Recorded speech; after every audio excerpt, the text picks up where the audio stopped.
하나님 말씀 같이 보도록 하겠습니다. 요한일서 1장 1절에서 4절입니다.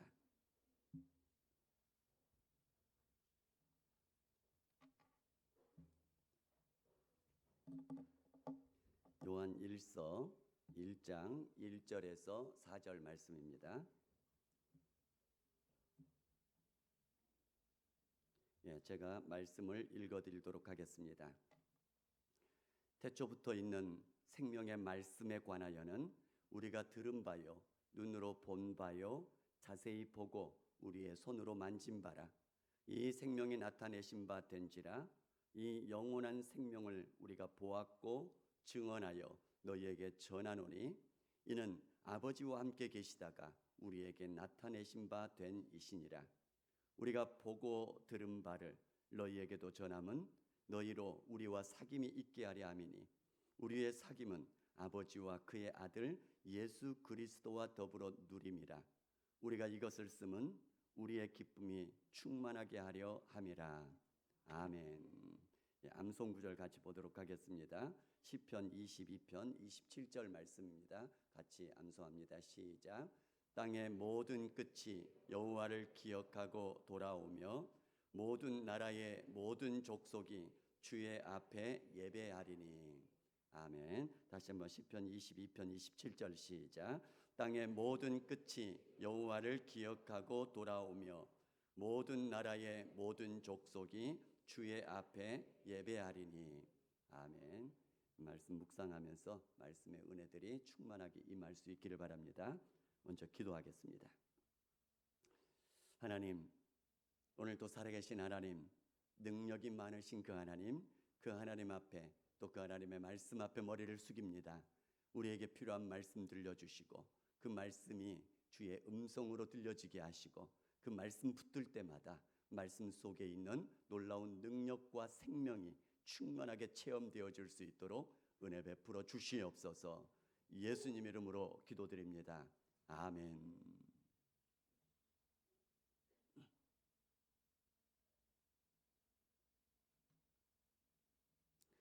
요한 1서 말씀을 같이 보는데요. 이 요한 1서는 약 90년경에 쓰인 말씀입니다. 이때는 어느 정도 때냐면은 예수님이 부활 승천하시고 난 이후에 약 60년이 지난 후입니다.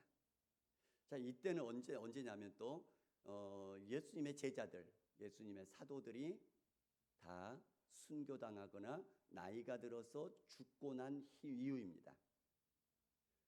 그리고 지금 사도 요한, 제자였던 요한, 이 요한은 지금 나이가 약 90살 정도 되어 있고 요한만 거의 남아있다라고 보시면 됩니다.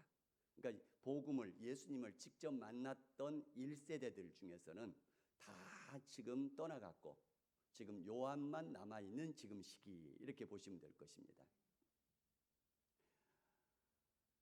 고린도전서 15장 5절에서 8절 중에 보면 이런 말씀이 있습니다. 예수님이 부활하시고 난 이후에 먼저 게바에게 보이시고 후에 12 제자에게와 그 후에 500여 형제에게 보이셨나니 그 중에 대다수는 살아있고 어떤 사람은 잠들었으며, 이렇게 얘기를 하거든요. 근데 고린도 전서가 쓰인 그 시기가 약 55년경입니다. 55년경에는 예수님의 부활을 본 사람들이 500명이 넘는 사람이 봤는데 그 중에 거의 대다수는 살아있고 몇몇 사람만 죽었다, 이렇게 얘기를 하거든요. 55년경이었는데 그로부터 약 35년이 흐른 후에 약 90년경, 이때에는 예수님의 부활을 본 사람들은 다 죽었고 지금 사도 요한만 살아있다, 이렇게 보시면 될 것입니다.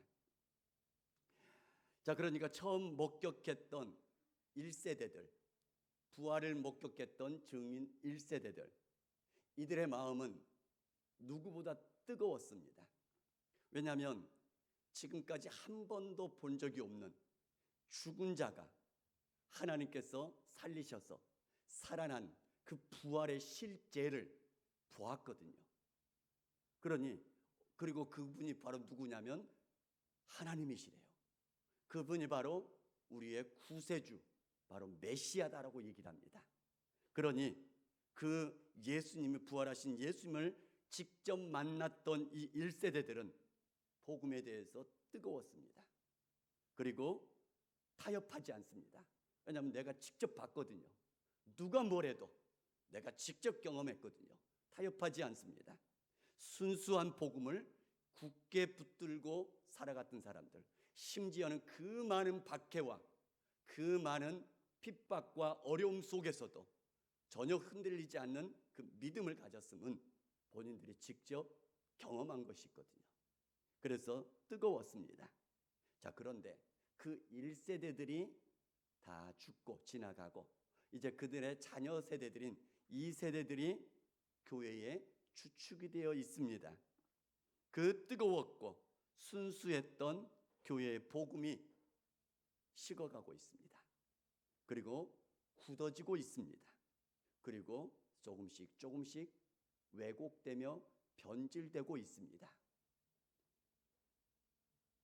우리가 잘 아는 것처럼 여러분들 중에서도 예수님을 처음 믿고 체험했던 1세대들이 있을 것입니다. 여러분 가정에. 내가 체험했기 때문에 나의 신앙은 뜨겁습니다. 그런데 나로 인하여서 우리 자녀들이 어렸을 때부터 교회를 다니지 않습니까? 근데 그들은 나만큼 뜨겁지가 않아요. 나처럼 부모처럼 그렇게 예수님 믿으면서 어떤 어려움이 있어도 포기하지 않고 주님께 매달리며 주님을 바라보는 그 마음이 없습니다. 뭔가 달라요. 그러면서 틈만 나면 교회를 떠나가려고 하죠. 바로 이 요한 1서를 받아보고 있는 에베소 교회와 그 주변의 소아시아 교회들이 지금 이 90년대경이 바로 그와 비슷하다라고 보시면 될 것입니다. 그리고 조금 더 지나고 난 후에 요한 계시록을 요한이 기록하지 않습니까? 이것보다 조금 더 후에 그때 이 에베소 교회를 향해서 뭐라고 얘기를 하죠? 너의 처음 사랑을 버렸다라고 얘기를 하고 있죠. 굳어버렸다는 얘기죠. 점점점 굳어간다. 지금 경고를 하고 있는데 완전히 굳어버린 거죠. 그러면서 마지막 남은 1세대 증인, 지금 요한이 자기 혼자 남아있다는 얘기입니다. 그런데 그 교회를 바라보니까 점점 식어지고 굳어가고 왜곡되는 것뿐만 아니라 거짓 교사들조차 들어와가지고는 자꾸 교회를 어지럽히고 잘못된 공동체로 변질시키고 있더란 얘기죠. 그래서 이제 자기만 남아있는 1세대 증인으로서 교회가 어떠해야 한다라는 것들을 간절함을 담아서 기록하면서 지금 성도들에게 교회에 지금 부탁하고 있는 말씀이 바로 이 요한 1서의 말씀입니다. 자, 그렇다면 우리 한국 교회도 예전에는 뜨거웠던 교회였었습니다. 뜨겁게 기도하고 밤새면서 기도했고 그리고 산에 가서 기도하고 그렇게 열심히 했던 교회가 지금 점점 굳어져 가고 있는 것 같습니다.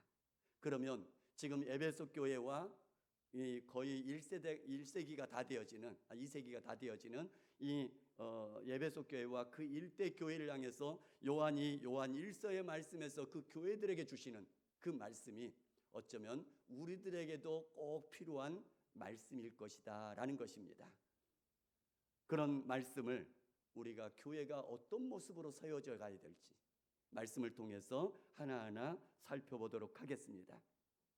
자, 교회가 교회답게 서야 된다. 첫 번째 말씀이 뭐냐면 생명의 말씀에 대해서 얘기를 하십니다. 교회에 전해 주었던 바로 그 생명의 말씀에 대해서 얘기를 하는데, 왜냐하면 이것이 바로 교회의 기초란 얘기입니다. 이 생명의 말씀이 교회의 토대가 되어집니다. 그러면 이 생명의 말씀이 무엇이냐? 태초부터 있던 생명의 말씀, 창조 전부터 있었던 생명의 말씀이라고 얘기를 하고 있습니다. 이것은 요한복음 1장 1절에서 4절에서도 자세하게 잘 말씀해 주고 있죠. 태초에 말씀이 하나님과 함께 계셨고 그 말씀이 곧 하나님이시더라. 그리고 이 말씀이 없이는 만물이 지어진 것이 하나도 없다. 다시 말하면 이 말씀이 하나님과 함께 만물을 창조하셨다. 이렇게 말씀하시는 것이고요. 그 말씀 안에 생명이 있었는데 이 생명은 사람들의 빛이라. 이렇게 증언한 것이 요한복음 1장에 나오는 말씀입니다. 그런데 이 생명이 나타내신 바 되었다라고 오늘 말씀을 증언하고 있습니다. 감춰둔 것이 아니라 드러냈고 보여줬고 보내줬고 나타내 보여줬다라는 의미로 계시의 사건이다, 이렇게 말씀하고 있는 것입니다. 때문에 이 말씀, 생명의 말씀이 하나님과 함께 계신 바로 아들 예수 그리스도다라고 말씀하며 증언하기 때문에 우리가 생각하는 것처럼 예수님은 위대한 선생이 아닙니다. 4대 성인 중에 한 사람도 아닙니다. 예수님은, 생명의 말씀 되신 예수님은 태초부터 계셨던 창조주 하나님, 바로 그분이신 것을 믿으시기 바랍니다.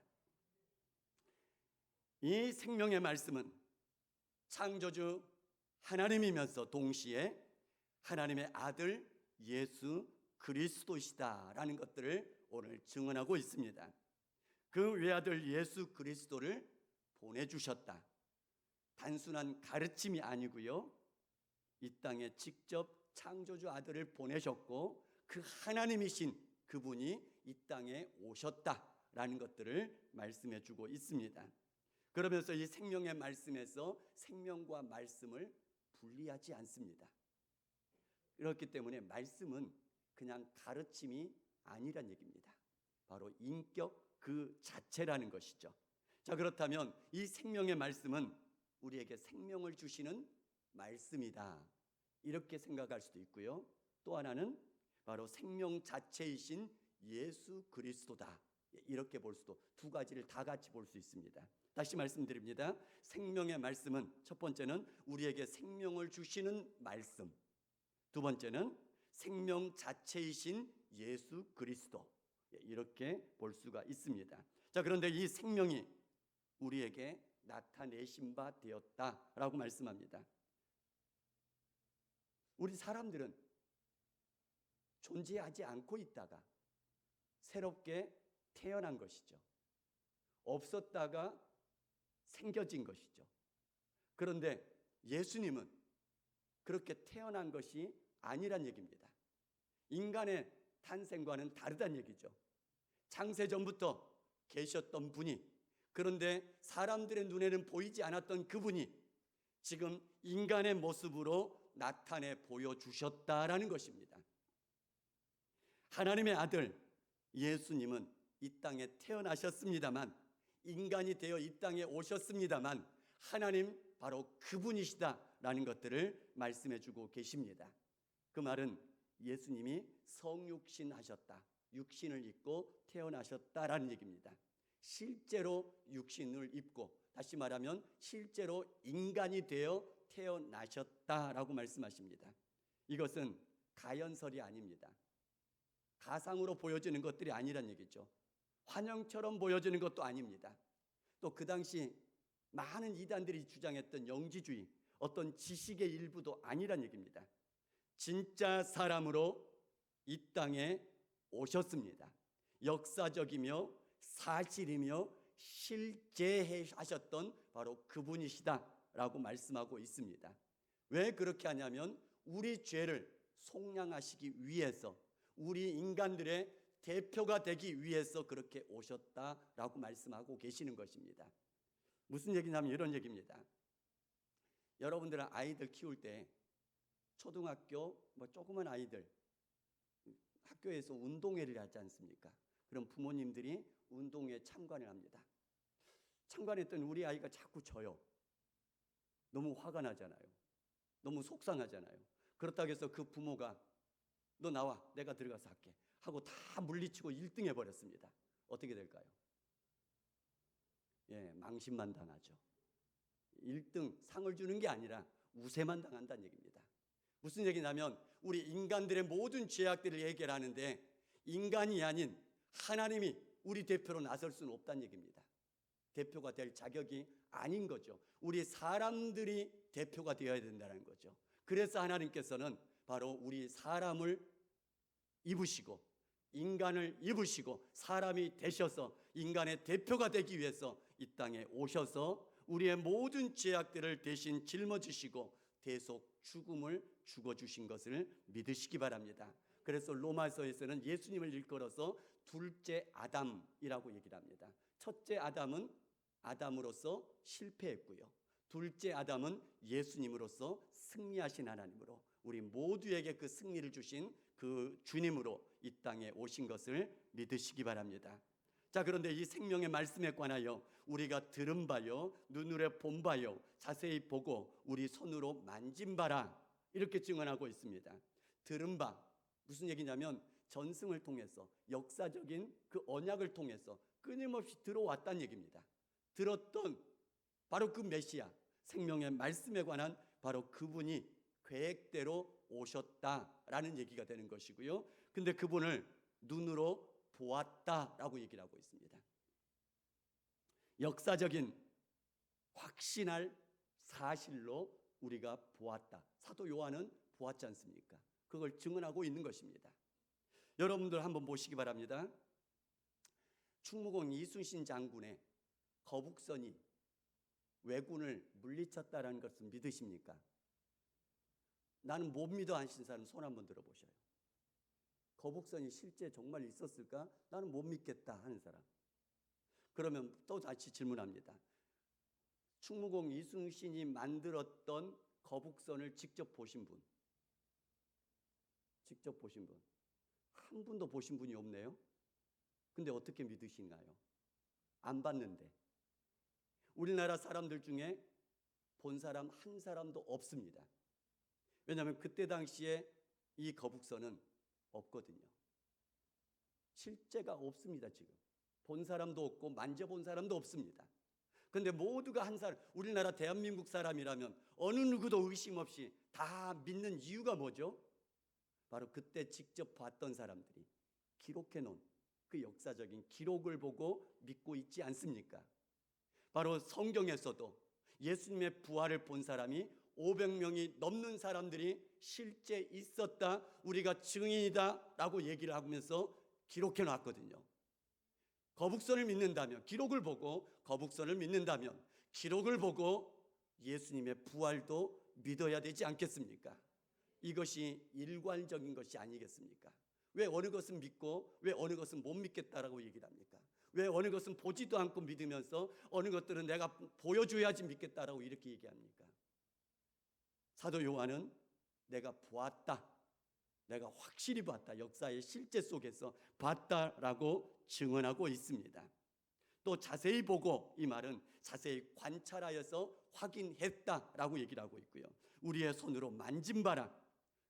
만진다라는 것은 뭐 실제가 느껴진다는 얘기 아니겠습니까? 있어야지 만져지는 것이고요. 만졌다라고 얘기를 하고 있습니다. 예를 들자면 이런 얘기입니다. 시각장애인에게 처음으로 사과에 대해서 설명을 해줍니다. 사과는 이렇고 이렇게 생겼고 어떤 맛이 나고, 그러면 그걸 처음 들은 시각장애인이 어떤 생각을 그릴까요? 이건 지식으로 그려놓게 됩니다. 자, 그런데 이 시각장애인에게 그 사과를 실제 손에 만져주었습니다. 들려줬습니다. 그리고 한 입 베어 물고 먹게 만들어줬습니다. 그러면 이 시각장애인은 처음과 나중에 어떻게 바뀔까요? 이게 확신입니다. 사도 요한은 우리가 손으로 만져봤다라고 얘기를 하고 있습니다. 교회 공동체를 가장 굳건하게 세우는 첫 번째가 뭐냐면 바로 이 복음의 실제인 생명의 말씀을 실제 체험하는 것입니다. 그것을 굳게 붙드는 것이란 얘기입니다. 다른 모든 것들 아닙니다. 교회는 어떤 사람들의 모임하고 완전히 다른 게 뭐냐면 바로 예수 그리스도의 실체를 체험하는 것입니다. 그 위에 우리의 신앙이, 우리의 교회가 굳건하게 세워져 갈 수 있기를 주님의 이름으로 축복합니다. 그래서 교회를 그리스도 터 위에 세워진 공동체라고 얘기를 하지 않습니까? 또 머리 대신 그리스도의 몸에 붙어 있는 지체, 우리 몸된 그 그리스도의 몸에 붙어 있는 지체들이라고 교회를 지칭하고 있지 않습니까? 말씀을 통해 증언해 주신 그 역사적인 사실을 그대로 믿고 받아들임으로써 역사적인 기록인 거북선을 믿는 것처럼 역사적인 그 증언들을 우리도 그대로 받아들임으로써 진정한 교회의 터전 위에 우리의 교회가 세워지고 우리의 신앙들이 굳건하게 세워져 갈 수 있기를 주님의 이름으로 축복합니다. 그 다음에 두 번째는 우리가 보고 들은 바를 너희에게 전함은 너희로 우리와 사귐이 있게 하려 함이니 우리의 사귐은 아버지와 그의 아들 예수 그리스도와 더불어 누림이라 이렇게 말씀합니다. 너희로 우리와 사귐이 있게 하기 위해서 이 생명의 복음을 전해 주었다 이렇게 말씀하는 것이고요. 그러면서 우리의 사귐에 너희들도 들어와야 되는데 우리의 사귐은 어떤 사귐이냐? 바로 아버지와 그의 아들 예수님과 더불어 누리는 이 사귐이다 이렇게 얘기를 하고 있습니다. 사귐 또는 교제 또는 동행. 그런데 이 사귐의 중심에 뭐가 있는 거죠? 아버지와 아들이 있다는 얘기입니다. 다시 말하면 교회 공동체는 하나님 아버지와 그 아들 예수 그리스도가 빠지고 교제가 이루어진다면 더 이상 교회가 아닙니다. 교회 공동체는 그 사귐 가운데는 누가 중심이 되냐면은 바로 하나님 아버지와 그 아들 예수 그리스도가 그 사귐의 중심이 되어야 될 것이란 얘기입니다. 이 사귐에는 두 가지 의미를 다 같이 내포합니다. 하나는 바로 교회 공동체는 하나님 아버지와 그 아들 예수 그리스도와 깊은 사귐 가운데 들어가야 되는 것이고 바로 그 하나님과 깊은 교제가 있어야 되고 그 하나님과 동행하는이 있어야 된다는 얘기입니다. 자, 그렇다면 우리는 하나님의 실제를 느끼면서 신앙생활해야 됩니다. 하나님의 말씀을 들어야 되는 것이고요. 말씀을 따르면서 살아가는 그런 신앙이 있어야 될 그런 사귐이 있어야 되고요. 반대로 나도 나의 속마음을 하나님께 아뢰일 수 있어야 되는 거죠. 나의 필요한 것들을 말하면서 구할 수 있어야 되는 것이죠. 기도가 있어야 된다는 겁니다. 이 두 개를 합하면 바로 말씀과 기도로 하나님의 실존을 느끼면서 하나님의 실체를 체험하면서 하나님과 사귐이 있고 하나님과 교제가 나누어지고 그 하나님과 주님과 동행하면서 살아가는 것, 이것이 있는 것이 교회여야 되고 이것이 있어야 되는 것이 우리 성도들이 되어야 될 것이라는 얘기입니다. 여러분 모두 가운데 우리 주님과 깊은 사귐이 늘 이루어질 수 있기를 주님의 이름으로 축복합니다. 그런데 그것으로만 끝나는 것이 아니라 너희들도 복음을 처음 들은 너희들도 우리의 이 사귐에 들어오게 하기 위해서다. 무슨 얘기냐면 주님과 사귐 그것을 중심에 놓고 성도들 사이에서도 함께 나누면서 격려하면서 위로하면서 기도하면서 함께 교통하면서 살아가는 그런 사귐 그런 교제가 이루어지는 것이 교회 공동체여야 된다라는 것을 말씀하고 있다는 얘기입니다. 자, 그렇다면 하나님의 말씀대로 내가 살아봤더니 이런 놀라운 은혜를 체험했다라고 서로 성도들끼리 나누는 사귐이 있는 것입니다. 하나님께 기도했더니 이렇게 하나님께서 내게 기도 응답해 주셨어라고 서로 나누는 이 나눔들이 성도들 가운데 있어야 된다는 얘기입니다. 믿음을 지키며 살아가려고 하는데 이런 어려움에 봉착해 있으니 나를 위해서 내 믿음을 위해서 기도해줘 부탁할 수 있는 공동체여야 된다는 얘기입니다. 뭔가 어려운 일들이 있는 것 같은데 나도 당신을 위해서 간절하게 기도해 주겠노라고 실제로 기도해 주는 이런 모임들이 바로 교회 공동체란 얘기입니다. 어려움을 겪고 있는 이들에게 기도해 줄 뿐만 아니라 실제로 내가 할 수 있는 한 손을 내밀어 주고 함께 있어 주고 마음을 위로해 주는 이런 교회 공동체가 이루어지는 것, 이것이 교회의 두 번째 모습이란 얘기입니다. 첫 번째는 뭐라고요? 생명의 말씀이 기초가 되는 것이고요. 두 번째는 사귐이 있어야 되는데 바로 하나님과 깊은 사귐, 그 하나님의 사귐이 중심이 되어서 성도들끼리의 아름다운 사귐, 이것이 있는 것이 교회의 모습입니다. 마지막 세 번째, 우리가 이것을 쓰면 우리의 기쁨이 충만하게 하려 함이라. 기쁨은 구원의 확신에서 나오기 시작합니다. 진짜 기쁨은요, 단순히 감정적인 흥분이 아니란 얘기입니다. 구원이 확신되어지면 억지로 하는 것도 아니고요, 의무로 하는 것도 아니고요, 그냥 기뻐서 자발적으로 하게 되어집니다. 요한일서 5장 13절에도 이렇게 말씀합니다. 내가 하나님의 아들의 이름을 믿는 너희에게 이것을 쓰는 것은 너희로 하여금 너희에게 영생이 있음을 알게 하려 함이라. 영원한 생명, 다시 말하면 구원이 있음을 알게 하고요, 구원의 확신 가운데 있게 되어지면 저절로 기쁨으로 사명 감당할 수 있는 그런 일들이 일어나게 되더란 얘기입니다. 여러분들 한번 보시기 바랍니다. 손주를 맞으신 분들, 뭐 해줘도 예쁘시죠? 아이가 어렸을 때 보면 실수해도 예뻐요. 심지어는 할아버지 할머니 막 머리 잡아당겨도 예뻐요. 예쁘면 다 그렇게 되어져요. 다시 말하면 하나님의 복음의 말씀이 내게 확신으로 기쁨으로 솟아오게 되어지면 어떤 일을 해도 기쁩니다. 어떤 상황 속에서도 기쁨으로 굳게 서갈 수 있게 될 것이란 얘기입니다. 말씀을 정리합니다. 교회는 첫 번째가 구원의 확신 가운데 세워져야 됩니다. 우리 가운데 구원의 확신이 없다면 그것부터 붙들어야 되는 것이죠. 그러면서 그 구원의 확신 가운데서 서로를 위해서 하나님과도 깊은 사귐, 성도들 가운데도 깊은 사귐이 교제가 있는 것이 교회입니다. 그러면서 주님께서 주시는 그 기쁨이 우리에게 넘쳐남으로 기쁨으로 모든 것들을 감당하며 나아가는 것이 주님께서 말씀하시는 진짜 교회의 아름다운 모습이란 얘기입니다. 예루살렘 초대교회를 보시기 바랍니다. 복음을 담대하게 전합니다. 핍박이 있어도, 박해가 있어도, 죽음이 앞에 있어도 담대하게 복음을 전하죠. 복음을 굳게 붙드는 모습입니다. 그러면서도 어려움 당하는 이들을 위해서 온 교회가 힘을 합하여 기도하고 있지 않습니까? 베드로가 감옥에 갇혔을 때 온 교회가 함께 기도할 때 하나님의 기적이 나타나고 그러지 않습니까? 뿐만 아니라 어려운 이들에게 기도해 줄 뿐만 아니라 사랑의 손길을 서로 내밀어주는 교회 공동체, 그것이 바로 그로 인해서 기쁨이 충만했던 예루살렘 초대교회 그 모습이었지 않습니까?